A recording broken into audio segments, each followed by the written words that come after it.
everybody, it's the 13th Wolfman. You know what today is? Today is day 17 of the 31 Days of Horror.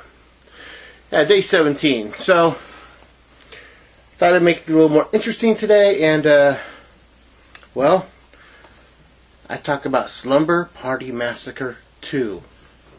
Now, if you've watched my show for a while, you'll know that I love the original Slumber Party Massacre. That's right. The first film was just one of those very underrated slasher movies that came out and no one really talked about. Then you got Slumber Party Massacre 2, and it seems like this is the one everyone likes because it's the goofiest of the three. I personally like the first movie and the third movie. The second movie is just kind of like, you know. You got Crystal Bernard in this, who went on to play Helen on Wings. She was the lunch counter person. And she plays the younger sister to one of the girls from the original film.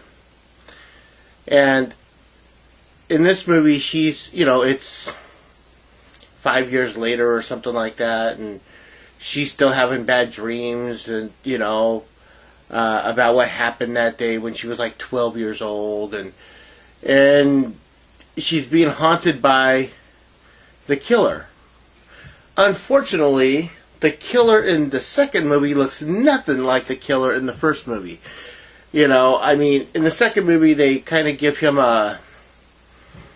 Take the look of Andrew Dice Clay and cross that with the rockabilly sound of Brian Setzer, Gene Vincent, Eddie Cochran, and dress him up like a member of Guns N' Roses, all leather pants, cowboy boots, black leather jacket with fringe, and this is the guy, and he's got this guitar, this crazy looking guitar right there, and at the end of the guitar is this giant drill, and there's even a scene in this movie where it becomes a musical, where he's singing some goofy song. This movie is just so...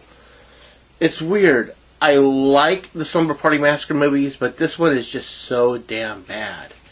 It's like the person that wrote this one, said, okay, well, we'll take a few elements from the original movie, and then we'll just do what the hell we want. Acting's not that bad in this. There's some that's a little overacting. There's it kind of misses on a few things. It doesn't. It's supposed to. It's produced by Roger Corman, of course, but it doesn't feel 100% like a Roger Corman movie. Yes, there's blood in it. Yes, there's boobs in it, but it just feels like they kind of missed the mark a little bit on this one. So yeah, I like I said, I like the trilogy. I just don't... To me, the second movie is my least favorite of all the movies. So in my mind, it would go 1, 3, 2. That's how they would work out as far as, the best of orders. I bought this years ago when Shout Factory put it out. They were doing all the Roger Corman stuff, and if you wanted the first movie, you had to buy the entire trilogy, so you kind of get stuck with all three of them.